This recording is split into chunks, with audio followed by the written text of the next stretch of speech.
Hi guys, स्वागत है आप सभी का हमारे ऑनलाइन चैनल भट्ट क्लासेस में। और आज हम पढ़ेंगे बहुत ही इंटरेस्टिंग टॉपिक प्रकाश के अपवर्तन के बारे में। तो सबसे पहले जानेंगे कि प्रकाश का अपवर्तन होता क्या है।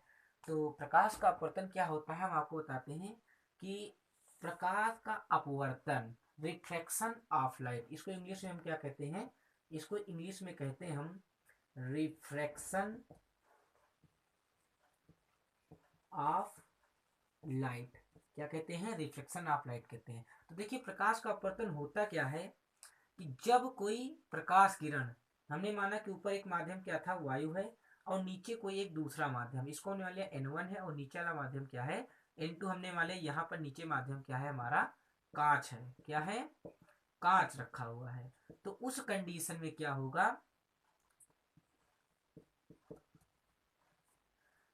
प्रकाश का अपवर्तन हमें ये बताता है कि जब कोई भी प्रकाश किरण किसी एक पारदर्शी माध्यम से, किसी एक पारदर्शी माध्यम जैसे वायु से होकर जाती है, तो यह एक मतलब कि जब कोई प्रकाश किरण किसी एक पारदर्शी माध्यम से दूसरे पारदर्शी माध्यम में जाती है, तो वह अपने मार्ग से विचलित हो जाती है। क्या हो जाती है? उसको मतलब जाना तो ऐसे चाहिए था, लेकिन ऐसे जाकर के वो क्या हो जाती है, थोड़ी सी झुक जाती है। तो इधर क्यों रहेगी, या तो बाहर की तरफ। अभी बताएंगे कैसे क्या होता है। तो ये जो किरण का जो मुड़ना है, यही जो है क्या कहलाता है, प्रकाश का अपवर्तन कहलाता है। बात समझ में आई कि नहीं आगे, कि मतलब कि जब कोई प्रकाश किरण एक पारदर्शी माध्यम से दूसरे पारदर्शी माध्यम में जाती है, तो अपने मार्ग से विचलित हो जाती है। प्रकाश की किरण के इस तरह से विचलित होने की घटना को ही हम क्या कहते हैं, प्रकाश का अपवर्तन कह देते हैं। बात समझ में आई कि नहीं आगे। अब देखिए कुछ इनकी समझ लेते हैं बिंदुओं को, तो चीजें क्लियर हो जाएंगी। जो किरण आकर के, सबसे पहले समझेंगे पारदर्शी माध्यम। सबसे पहले क्या समझेंगे? सबसे पहले हम समझेंगे पारदर्शी माध्यम को, कि पारदर्शी माध्यम क्या होता है। देखिए पारदर्शी माध्यम वो होता है, देखो पारदर्शी, पार मतलब जिससे पार होकर के प्रकाश आसानी से गुजर जाए, मतलब इस तरफ से देखें और दूसरी तरफ हमको वस्तु दिखाई पड़ जाए, तो उसको हम कहते हैं पारदर्शी माध्यम। मतलब कि ऐसा माध्यम जिसमें प्रकाश क्या होता है, आसानी से एक तरफ से दूसरी तरफ गुजर सकता है, तो ऐसे माध्यम को हम क्या कह देते हैं, पारदर्शी माध्यम कह देते हैं। बात समझ में नहीं आएगी। ऐसे माध्यमों को हम क्या कहते हैं, पारदर्शी माध्यम कहते हैं, जहां पर प्रकाश आसानी से एक तरफ से दूसरी तरफ जा सकता है। जैसे कि कांच है, वायु है, जल है, ये सब क्या है, पारदर्शी माध्यम होते हैं। जबकि दूसरा हमारा कौन सा होता है, ये होता फर्स्ट, और दूसरा हमारा होता है अपारदर्शी माध्यम। कौन सा माध्यम होता है? अपारदर्शी माध्यम। अपारदर्शी माध्यम किनको कहते हैं? अपारदर्शी माध्यम उन माध्यमों को कहते हैं जिनमें प्रकाश क्या होता है, एक तरफ से दूसरी तरफ नहीं जा सकता है, एक तरफ से दूसरी तरफ नहीं जाएगा, तो हम कहेंगे कि ये कौन सा माध्यम है, अपारदर्शी माध्यम है। ये कौन सा माध्यम है? अपारदर्शी। मतलब जिसमें प्रकाश आसानी से एक तरफ से दूसरी तरफ चला जाए, तो उसे हम कहेंगे पारदर्शी माध्यम। जिनमें प्रकाश एक तरफ से दूसरी तरफ नहीं जा सकता है, तो ऐसे माध्यमों को क्या कह देते हैं, अपारदर्शी माध्यम कह देते हैं। बात समझने है कि नहीं आ गई। तो पारदर्शी और अपारदर्शी माध्यम समझने, पारदर्शी मतलब जिनमें प्रकाश एक तरफ से दूसरी तरफ चला जा सकता है। ठीक, तो सबसे अच्छा माध्यम जो है पारदर्शी का वायु होता है, उसके बाद फिर कांच होते हैं, फिर जल आते हैं। इस तरह से माध्यम होते हैं। तो जो प्रकाश के अपवर्तन की जो परिभाषा बनाई जाती है, वो सदैव पारदर्शी माध्यमों में ही उनका मतलब जो नियम होता है लगता है। मतलब अपवर्तन जो होता है वो सदैव पारदर्शी जो पदार्थ होते हैं, जो माध्यम होते हैं, उन्हीं में प्रकाश का अपवर्तन पाया जाता है। तो जो किरण आकर के एक पारदर्शी माध्यम से जाकर के दूसरे पारदर्शी माध्यम में जाती है, तो जो किरण आकर के आपतित होती है उसे हम क्या कहते हैं, आपतित किरण कहेंगे। क्या कहेंगे? आपतित किरण। क्या कह देते हैं? आपतित किरण। और उसके बाद जो दूसरे माध्यम में जो किरण जाती है, जो विचलन हुई है या जो अपवर्तित हुई है, उस किरण को हम कहते हैं अपवर्तित किरण। क्या कहते हैं? जैसे उस समय उसको हम परावर्तित किरण कहते थे परावर्तन में, वैसे इस बार इसको हम क्या कह देंगे, अपवर्तित किरण कह देंगे। क्या कह देंगे? और ये दोनों किरणें आपस में जिस बिंदु पर मिलती है, उससे हम क्या कर देते हैं, अगर एक लंब डाल देते हैं, तो जो हमें लंब प्राप्त होता है, उसको हम कह देते हैं अभिलंब। क्या कह देते हैं? अभिलंब कह देते हैं। और ये जो बिंदु होता है, इसे हम मूल बिंदु ओ कह देते हैं।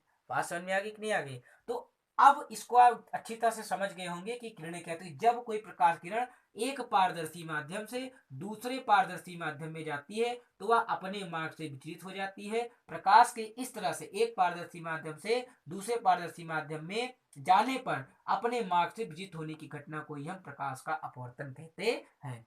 समझ में आ गई बात? ठीक है ना। अब इस कंडीशन में क्या होते हैं, हमें दो नियम पढ़ने हैं। हमें क्या पढ़ने हैं? हमें दो नियम पढ़ने हैं, अपवर्तन के नियम। बाकी हमने बता ही दिया। अब देखिए ध्यान से, ये क्या है, अभिलंब हो गया तो एक कोण इनके बीच बनेगा, तो हमने मान लिया वो कोण क्या है, आई है। और एक कोण क्या बनेगा, ये बनेगा, जिसे हमने मान लिया कोण क्या है, आर। क्योंकि अब इसमें क्या हो रहा है, इसमें अपवर्तन हो रहा है, तो चूंकि आपतित किरण इनके बीच बना कोण है, जिसे हम क्या कहेंगे, आपतन कोण। इसे हम क्या कह देंगे, आपतन कोण। कौन सा कोण कह देंगे? और ये अपवर्तित किरण और अभिलंब के बीच बना कोण है, इसे हम कौन सा कोण कह देंगे, अपवर्तन कोण। कौन सा कोण कह देंगे, अपवर्तन कोण। कौन सा कोण कह देंगे, अपवर्तन कोण कह देंगे इनको। बात समझ में आ गई कि नहीं आ गई? तो अब यहां से देखिए हम अपवर्तन के कुछ नियमों के बारे में पढ़ते हैं कि अपवर्तन के नियम क्या है। तो देखिए अपवर्तन के दो नियम होते हैं। कितने नियम होते हैं? दो नियम होते हैं। पहला नियम तो ये होता है कि आपतित किरण, अपवर्तित किरण तथा आपतन बिंदु, इस बिंदु को हम क्या कहते हैं, आपतन बिंदु भी कहते हैं। क्या कहते हैं, आपतन बिंदु। क्या कहते हैं, आपतन बिंदु। कि आपतित किरण, ये प्रथम नियम है। ये कौन सा नियम है, ये प्रथम नियम है।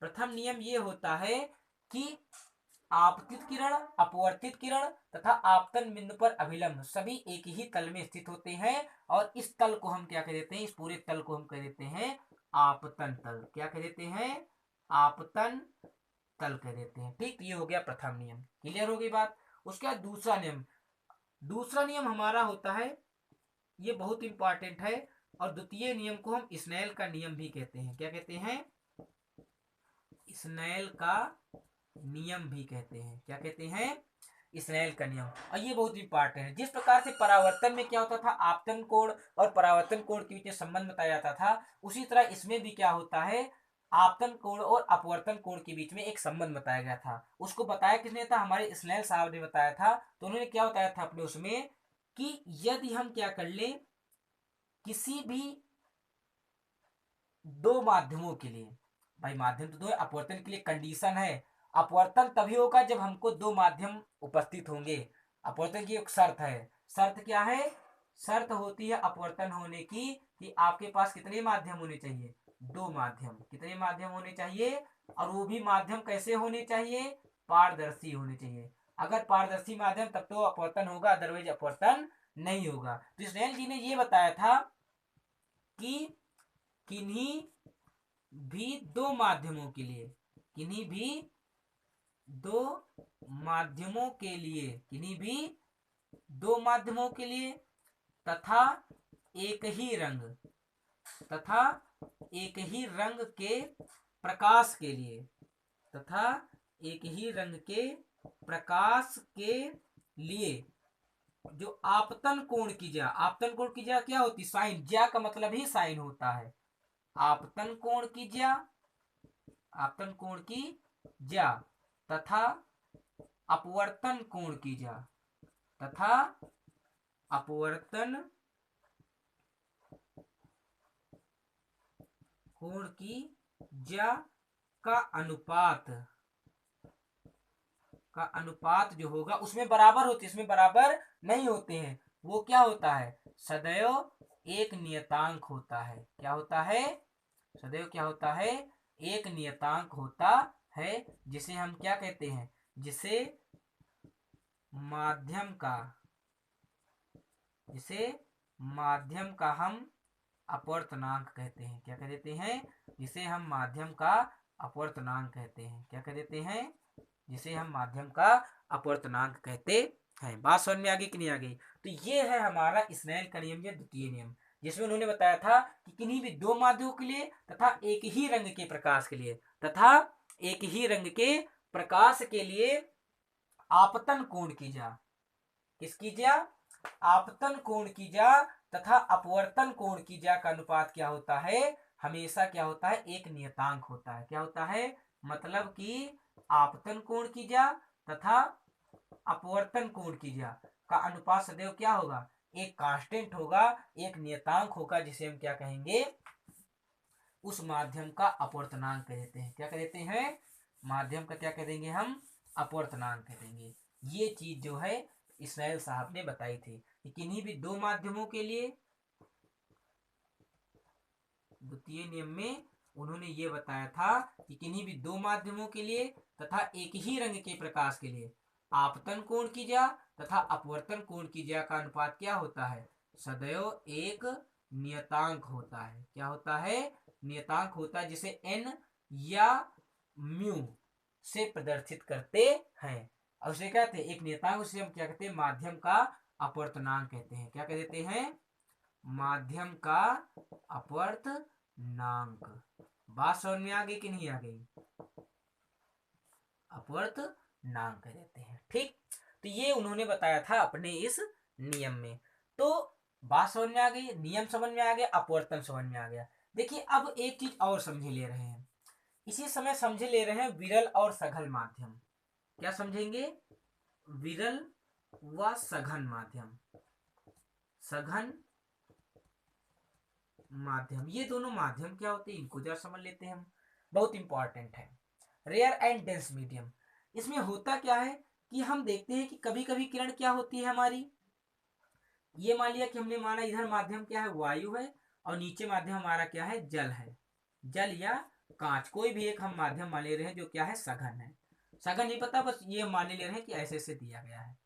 ठीक, हम कांच को माने ले रहे हैं, क्या माने ले रहे हैं, कांच को माने ले रहे हैं। ठीक, ये हमने मान लिया। अब हम देखते हैं कि जब कोई किरण क्या होती है, अब इधर वायु से कोई किरण आती है तो ऐसे से जाना चाहिए था, ये क्या होती है, ऐसे की ओर मुड़ जाती है, अभिलंब की ओर। ये हमारा कौन है, ये हमारा जो है अभिलंब है। ये क्या है, अभिलंब है। ये क्या है, अभिलंब। ठीक, तो सघन और विरल माध्यम को समझ लीजिए, अपवर्तन ऑटोमेटिकली क्लियर हो जाएगा। 9 से लेकर के इंटर तक के सभी बच्चों के लिए ये बात एकदम कॉमन है। इसमें ये चीज बताई जाती है कि जब कोई आपतित किरण एक माध्यम से दूसरे माध्यम में जाती है, तो यदि वह अभिलंब की ओर झुक जाती है, क्या हो जाए, यदि वो अभिलंब की ओर झुक जाती है, तो हम ये कहेंगे कि यह जो द्वितीय माध्यम है प्रथम माध्यम के सापेक्ष क्या है, सघन है। क्या कह देंगे कि यह जो द्वितीय माध्यम है वो प्रथम माध्यम के सापेक्ष क्या कहलाएगा, सघन माध्यम कहलाएगा। जबकि अगर कोई किरण नीचे से जा रही है, मतलब सघन माध्यम से जा रही है, तो जब सघन माध्यम से कोई चीज जाती है तो उसको जाना तो ऐसे चाहिए था, तो वो क्या हो जाती है, अभिलंब से दूर हट जाती है। क्या हो जाती है, तो जब अभिलंब से दूर हट जाएगी किरण, तो हम कहेंगे कि ये जो द्वितीय माध्यम है प्रथम माध्यम के सापेक्ष क्या है, विरल है। क्या है, अर्थात इससे क्या निकला कि विरल माध्यम में क्या होता है, किरणें अभिलंब से दूर हट जाती हैं, जबकि सघन माध्यम में किरणें जो अपवर्तित किरण होती है वो अभिलंब के पास आ जाती है। बात समझ में आ गई कि नहीं आ गई, तो इससे आप जब आगे भी पढ़ेंगे तो आपको बहुत चीजें मिलेंगी, इंटर वाले बच्चों के लिए खासकर, कि जब कोई किरण विरल माध्यम से सघन माध्यम में जाएगी तो वह अभिलंब की ओर झुक जाती है, और जब सघन से विरल में जाती है तो वह अभिलंब से दूर हट जाती है। तो ये हो गए आपकी विरल व सघन माध्यम में। तो आशा करता हूँ कि आपको हमारा वीडियो पसंद आया होगा। अगले वीडियो में हम लेंस और बहुत सारी चीजों के बारे में अध्ययन करेंगे। तब तक के लिए जय हिंद।